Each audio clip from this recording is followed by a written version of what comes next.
It's so perfect. Let's get started.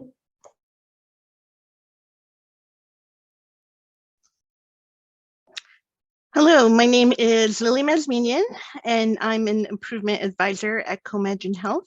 Welcome to part 2, utilizing motivational interviewing in vaccine hesitancy discussions. In part 1, called Introduction to Motivational Interviewing Concepts, I highlighted some of the core motivational interviewing skills.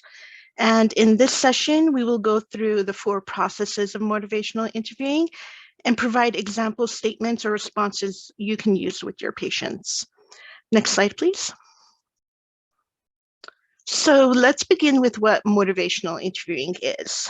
Motivational interviewing is a patient-centered approach to assisting patients in resolving their ambivalence towards a specific healthcare or behavior change.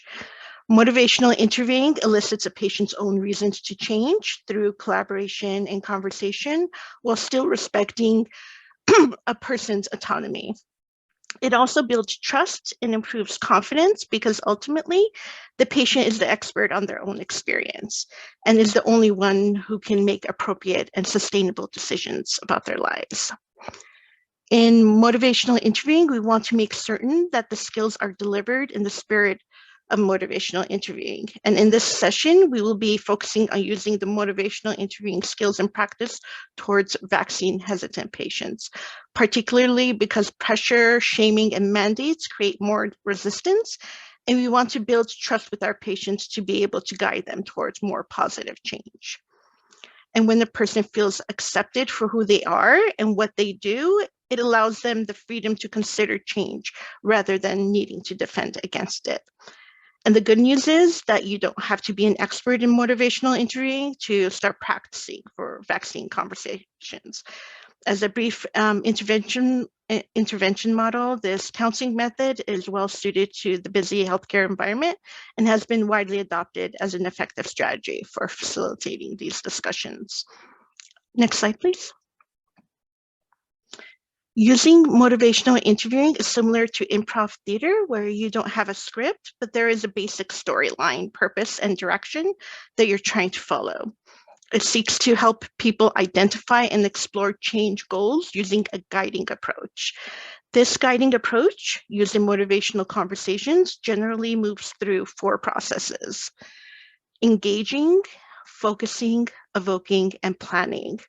These processes that tend to be sequential in motivational interviewing conversations help to build trust and connection between the patient and the clinician, focus on areas that may need to be changed, and find out the reasons the patient may have for changing or holding onto a behavior.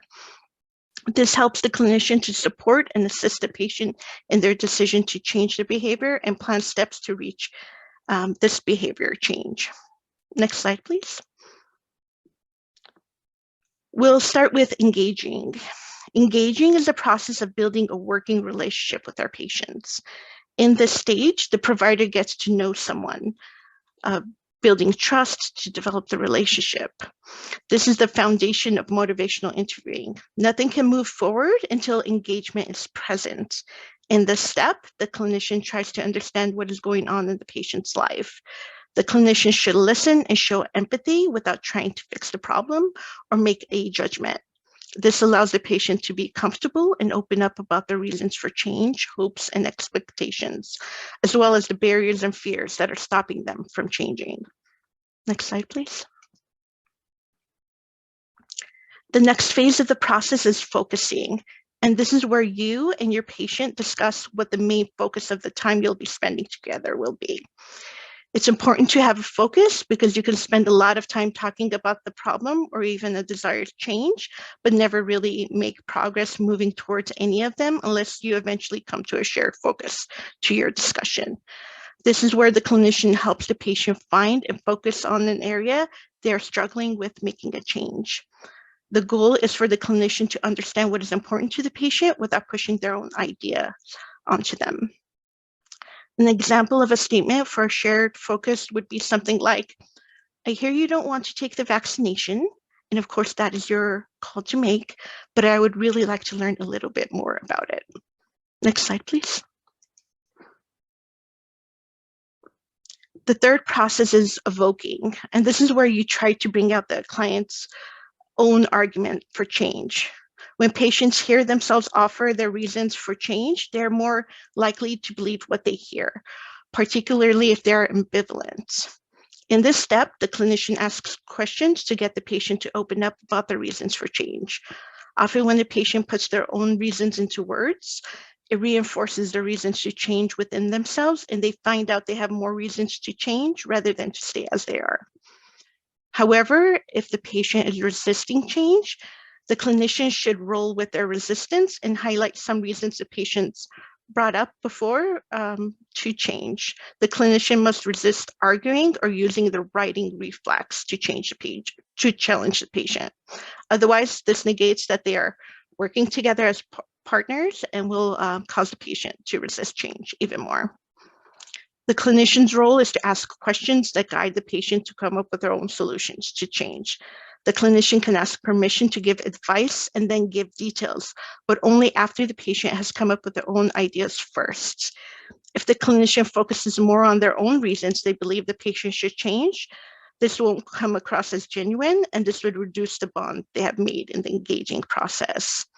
Some examples of evoking questions are, if you were to decide on taking the vaccination, what would be some reasons for doing that? What were the reasons you took vaccinations in the past? What do you think are some advantages of vaccinations? Next slide, please. Before the planning stage occurs, the clinician has already evaluated the patient's readiness for change within their discussions and has found that the patient is willing to put a specific change into action. In this step, the clinician helps guide the patient on how to change their behavior and encourages their commitment to change through the spirit of motivational interviewing so that the patient's autonomy is supported and it's a collaborative power sharing interaction. In this step, the clinician helps to strengthen the patient's motivation that they are capable of achieving this goal on their own. An example of a planning statement is, what do you think you'll do next? Who do you think can be of help? Next slide, please. So how do we exactly use the 4 processes in motivational interviewing? We use what's called OARS Plus.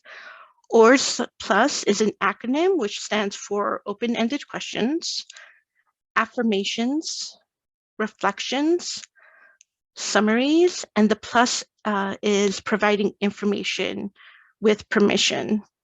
OARS Plus provides us with an intentional checklist to remember the motivational interviewing processes when we're working with patients. Next slide, please. Using open-ended questions is a way to engage in a two-way conversation, and its goal is to provide a path to understand the patient's barriers, concerns, and expectations.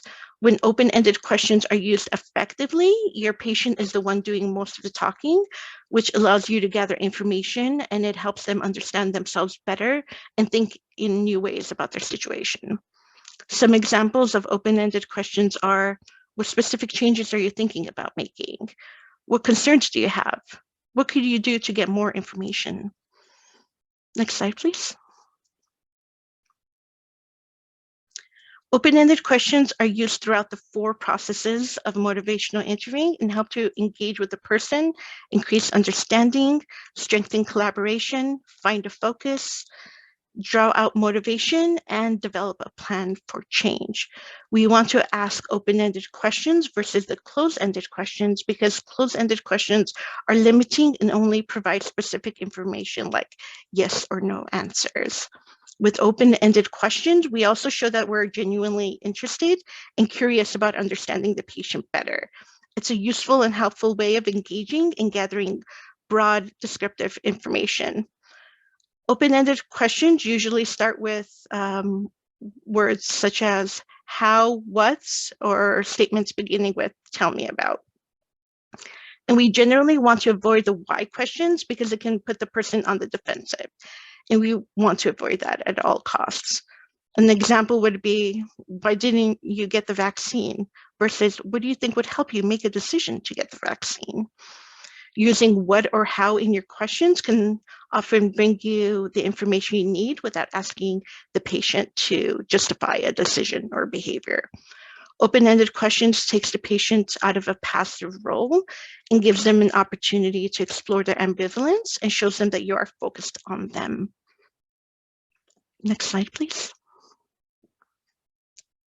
Affirmations are clear statements of appreciation and understanding, and its purpose is to recognize and affirm efforts, strengths, perspectives, and values.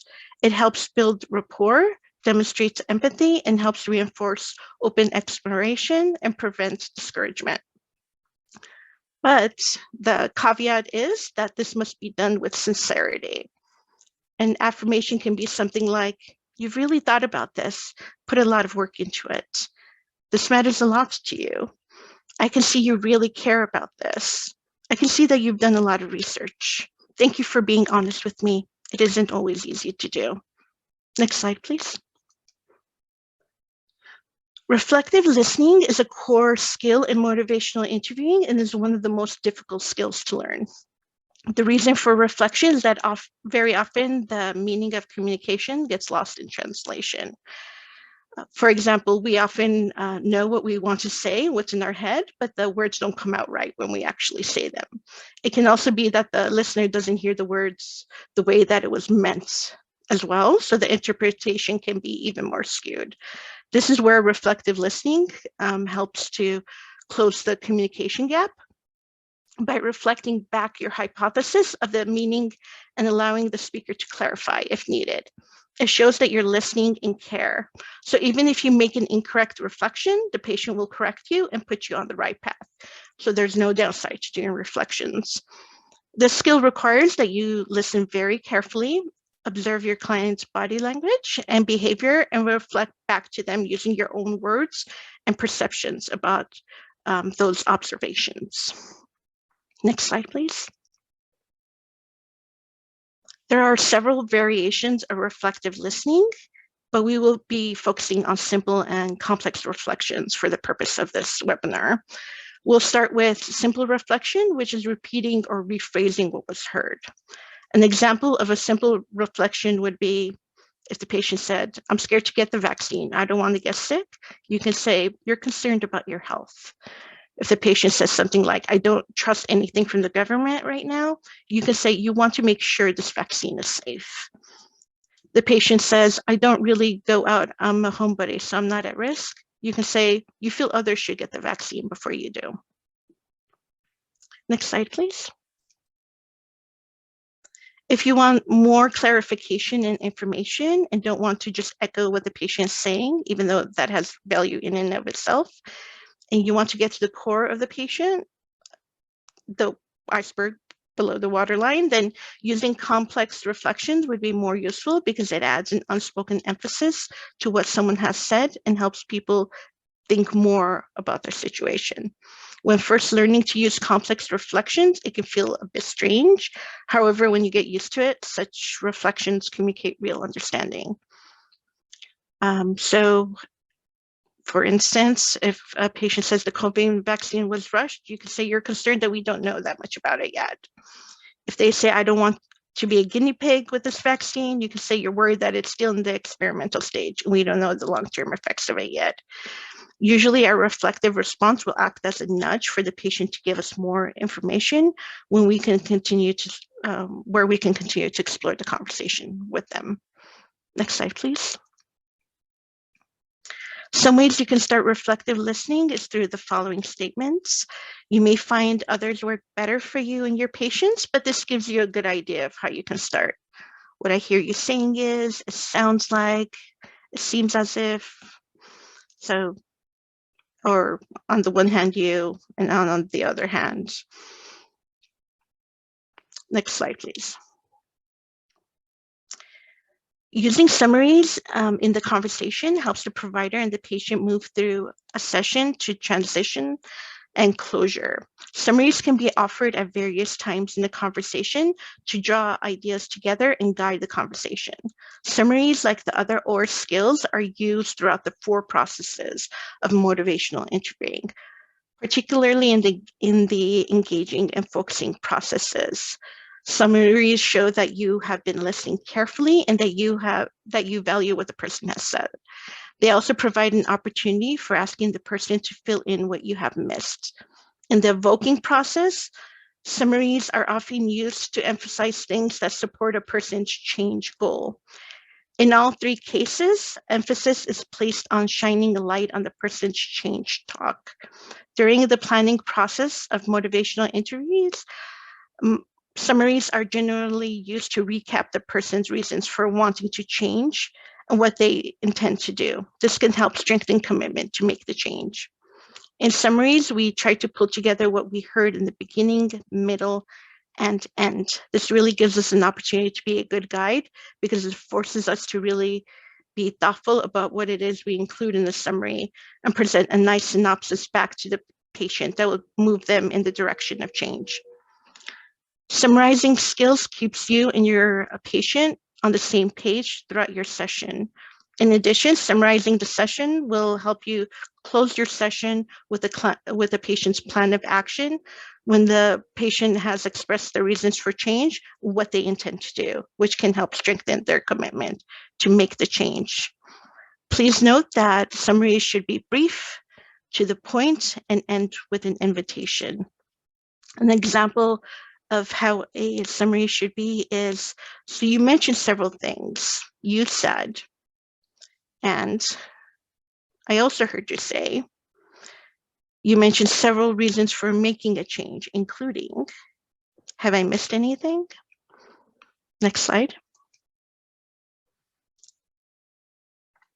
The plus part of OR stands for offer information with permission.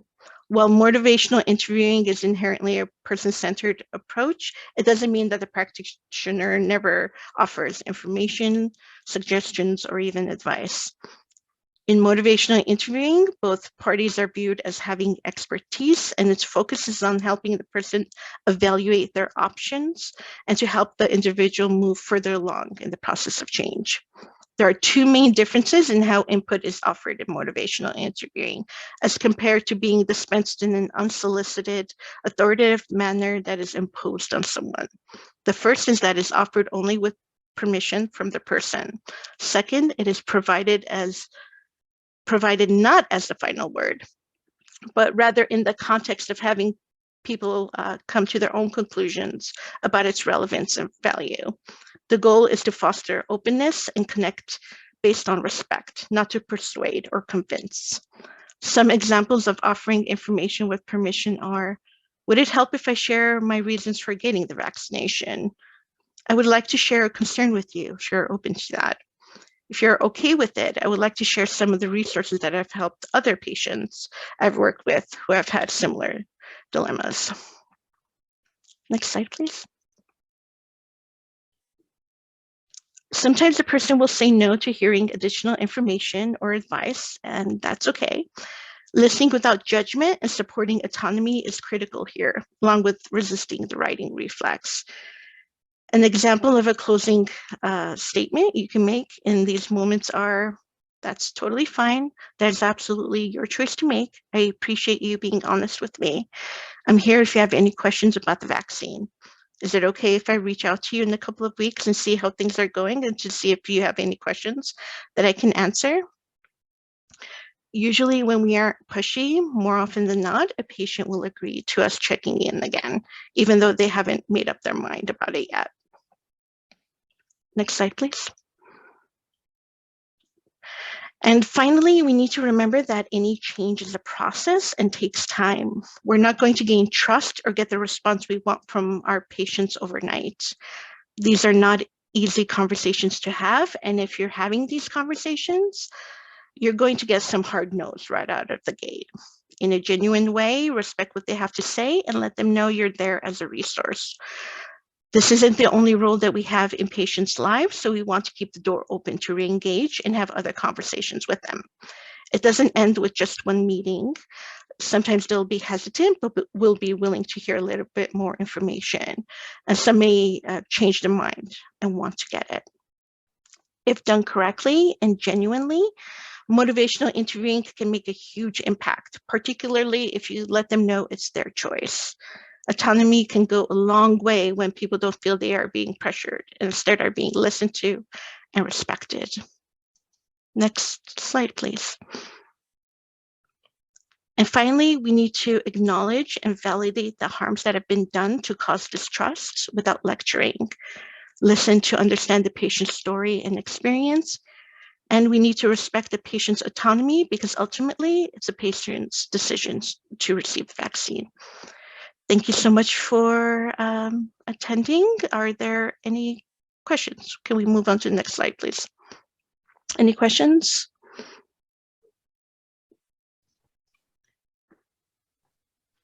Ashley or Edie, do we have any questions? There's none in chat. Okay. All right. Hey, Lily, I actually have a question. Yeah. Cynthia, you're pretty good at engaging, so I don't think I'm putting you on the spot too much. I was wondering if you had heard of motivational interviewing or if you guys have used it at your nursing home. I hadn't heard of it, but I'm an old fart, so I'm not surprised. It's definitely newer to medicine. It's like a behavioral health technique that's been around for decades, but it's newer to medicine, so you're not the only one.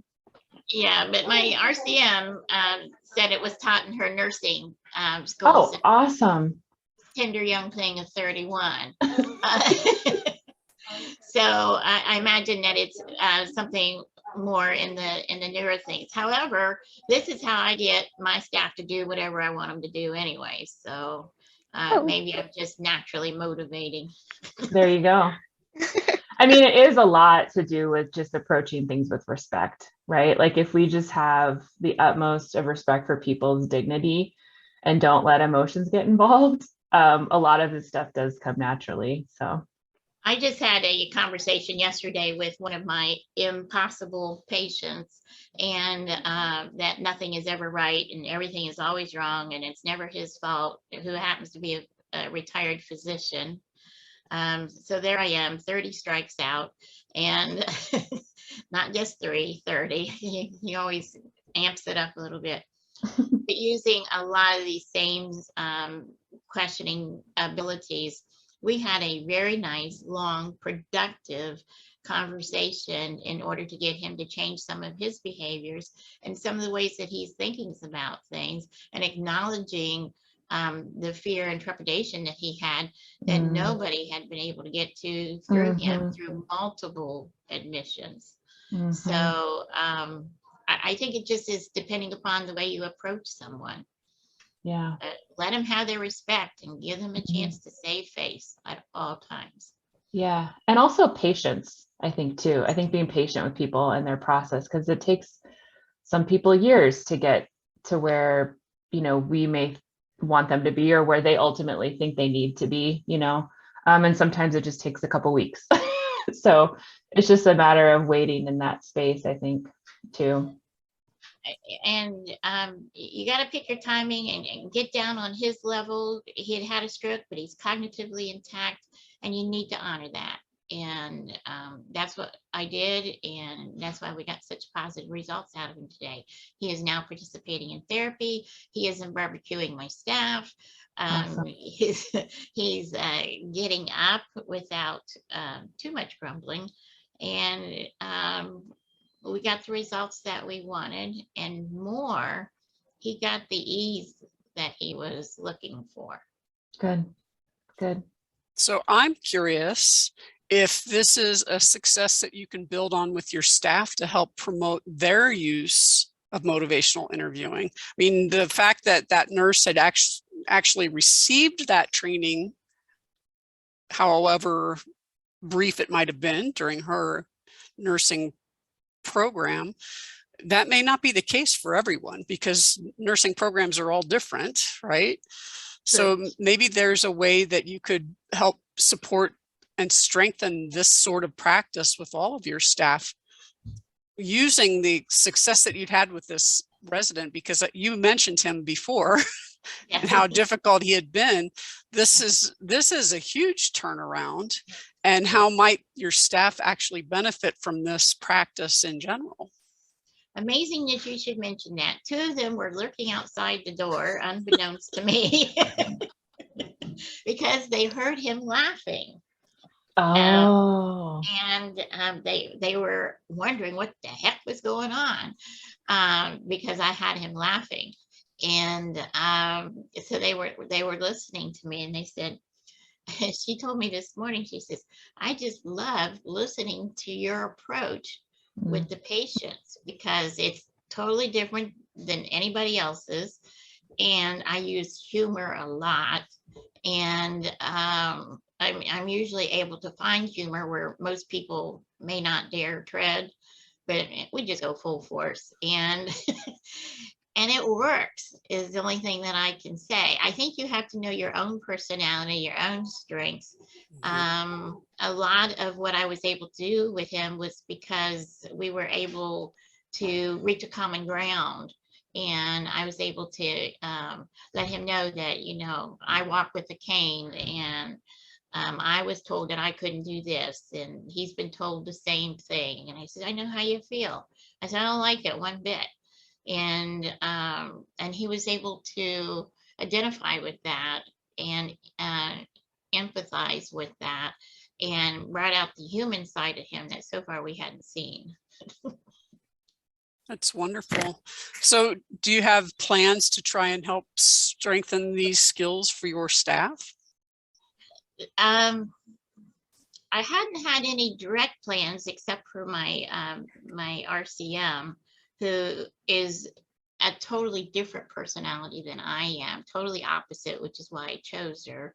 And because you need to surround your people with the strengths that you don't have.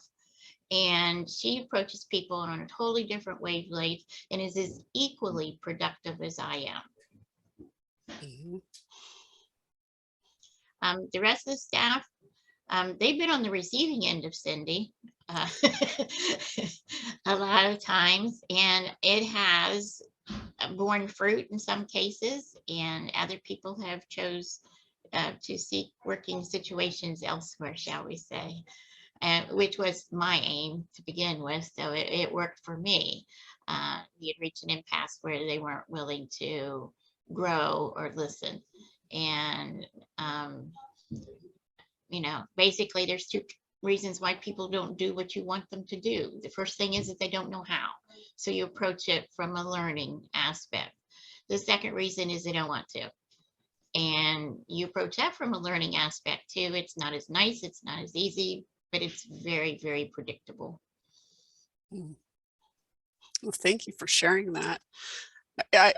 I would be interested to know if you actually do move forward with trying to strengthen this skill set with all of your staff, because it sounds like it might have helped to bear some fruit with this gentleman, and maybe they might see it as a way to approach some of the other challenging people that come into their paths. I would hope so. I think people have to find their own way, and that comes with maturity. I think a lot of times it does come with learning. Could have I handled this gentleman the same way 30 years ago? Probably not. Probably not. Right. But I've had 30 years of yuck behind me. I know what yuck is, and it's not fun for anybody. Lily, are there some resources that you can share with Cynthia that might give her some options for pointing her staff in a direction that would help them build this skill set? Yeah, actually, that was, I'm going to share some going through the slides that are really good ones that your staff can use, or you can use maybe during staff meetings. We can, I guess, move on. Yeah, so for this particular one, Vital Talk Playbook offers examples, more examples of conversations that you can have with between patients and clinicians, so your staff can probably benefit from that. What I like about the Am I Doing This Right resource, it's a bookmark checklist that you can print out, or your staff can carry with them to remind them to keep their attention on the people they're serving. And it also helps bring self-awareness to their communication style, attitudes, and thoughts about how they're relating to patients. So for instance, some of the things on the checklist are, do I listen more than I talk? Or do I ask permission to give my feedback? So there's a whole bunch of things that they can refer to really quickly while they're having conversations with their patients. The MINT resource, that's actually a network of motivational interviewing trainers, but the site offers a lot of free motivational interviewing guidance documents and self-assessment tools as well. So these are really great. If we move on to the next slide, what I like about the videos is that obviously it shows bad ways of doing motivational interviewing with versus good ways, and with a patient. So it shows a confrontational approach versus the actual motivational interviewing approach. So it shows the contrasts. If you're especially a visual learner as well, these are perfect to go through. And the motivational practitioners workbook, I like that because it offers sample dialogues, exercises, and it offers it also offers about, I think it's 80 reproducible worksheets that you can share with your staff as well. Can we move to the next slide? And the PsychWire motivational interviewing resources, I like this because they're bite-sized clips on motivational interviewing. Everything that I went through in part 1, as well as in this session, there's bite-sized information, which is a good place to go, particularly, if you don't remember everything that I went through. So, because it was a lot of information in one presentation, but they're also fun to watch. And part of the videos are actually even offered by the ones that came up with motivational interviewing as well. So your staff can go in and watch this at any time, or maybe you can play it during staff meetings as well. So those are some of the resources that I recommend. They're really great. And the only other resource I have, if you don't mind moving on to the next one, is the if you don't already use it, is your state's immunization information systems, where you can look up staff as well as residents' vaccination records that come in really handy. And I believe Edie will be sharing that link in the chat. And that's all I have for the resources. The next, can we move on to the next slide? I'm assuming, Cynthia, you know who your lead is in your state already, but this slide also shows Ashley as being the campaign coordinator if you have any questions, and Lisa Barton being the NHSN technical support if you should need that. And that's all I have. Do we have any other questions, Cynthia, of what I went through, or anybody else? And there's a lot of good resources there. They're really, really great. I mean, if you don't know, it already seems like you're a natural at motivational interviewing. So that's awesome. I love that. But, for anyone that's just learning, it gives them, and I know, your staff is busy. So it's good for those that really don't have very much time to learn motivational interviewing. And that alone takes a lot of time. Some people take, workshops that take weeks to learn this, but this gives you, all the core skills you need to learn in order to have that conversation. So as well as, examples of how you can have those conversations. So they're really great. Well, and if you decide to involve your staff in this too, like it gives you shared language for what you're already doing, right? Like you're already naturally doing this. And then that way they don't, while you do seem magical, they won't see it as just magical Cynthia. They can see that there's actually a skill I can practice and have like language to use, like, did you try open-ended questions? They can say that to each other as opposed to thinking it's just some, like I said, magical skill set that Cynthia has. So That's I a know, great point, Tabitha, that, Cynthia, you saying, could I have had that conversation 30 years ago? Wouldn't it be great if your staff could have that conversation now and not have to wait 30 years to get there? Absolutely. Absolutely. A lot of them are in nursing school now, so it'll give them a leg up too. Absolutely. What a benefit to your staff and to your residents if everybody had this kind of ability to interact with each other in a respectful and engaging way. It would be. So we're just going to launch a quick poll here. So if you guys can answer your questions, please.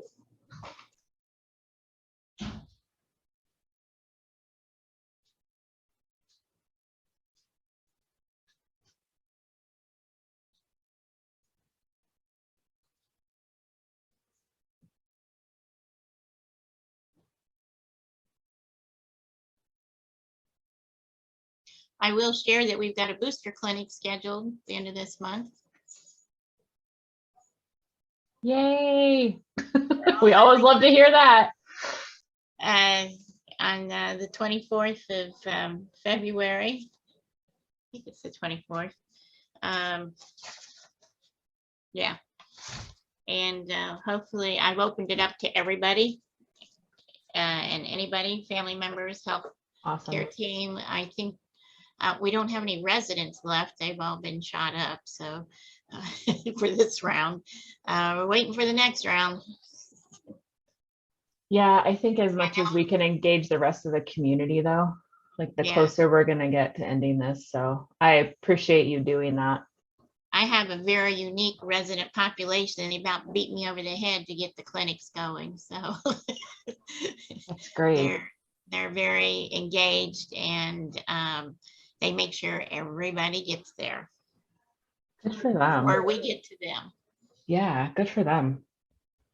So, Taking control of their health like that. oh, absolutely. Did you use them to encourage your staff to get boosted and vaccinated?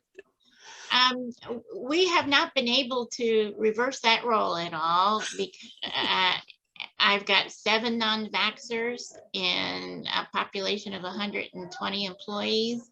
6 of them are my direct employees. Bless their hearts. I have not been able to make any headway with any of them. There's a strong internet presence that is passed among those 6, and I have not been able to break through. I've asked them to share the information, and so far they have not done so. Mm-hmm. Interesting. We did share that community misinformation toolkit, didn't we? Oh, yes, we did. Okay. I just thought maybe that's part of why they don't want to share it, is because they're not comfortable with the sources they're using for their information. I would suspect that's part of the reason, but I don't know. It must be the Oregon air. It's the only thing I can figure out. They are staunchly ensconced in absolutely not getting vaccinated. Wow. Well, at least it's only 7. Yeah. It could be worse. Yeah, sure. All right. I'm sorry, Cynthia. I was trying to see the bright side. But most of my positives come out of them. Most of the complaints come out of them. Most of the time off comes out of them. I'm still on governor's watching because of them, and it's driving me nuts. When we would not have to be wearing the face shields and doing, the isolation garb and stuff. I just don't get it. I just don't get it. And the only thing that I can see happening that would change that is if our company would change their mind about allowing for exceptions. And I don't think they will, because we have 3 facilities in Oregon. The southernmost facility has 75 non-vaxxers on Wow. staff. So I do not have any right to complain. I get it. But 10% of that. Yeah, it's a lot of work. Well, Mm. I appreciate all that you do. Hang in there. We are. We got a good bunch up here. Well, I know that you agreed to join us a week from Friday to be our little guest speaker. So I think Megan's going to follow up with you to Okay. get all of that information. But thank you so much for joining today. I was a little bit late. Had fires to put out. It's not Thank even. you. Well, Cynthia, I'm not sure if you were able to attend the first part of motivational interviewing, but that's been recorded. This is being recorded, so it might be something you can share with your staff as well as an educational resource as well. And Are I those think slides available? we can make them available, yes. I would like And that. I will get that from the team and make sure that you receive those. Okay, great. Thank you so much. Thank you for attending. And do you have any questions from us Yeah. before we end? Where do I pull nurses out of thin air? Yes, wouldn't that be? Yes, that is a Man, problem, isn't if it? we knew, we'd be like the superheroes. We would be rich people. Yeah, we would. It's on the downtrend, but yeah, we're having difficulty, and being such a small facility, I don't have a lot of depth, and so when one person is off, or 3 like they are now, it's really bad. So Hang in there. we'll get it through it. We will. Nothing's impossible. Well, thank you for joining us. I hope right. you have a wonderful rest of the day. Thanks, everyone. See you all later. Bye, Cynthia. Bye.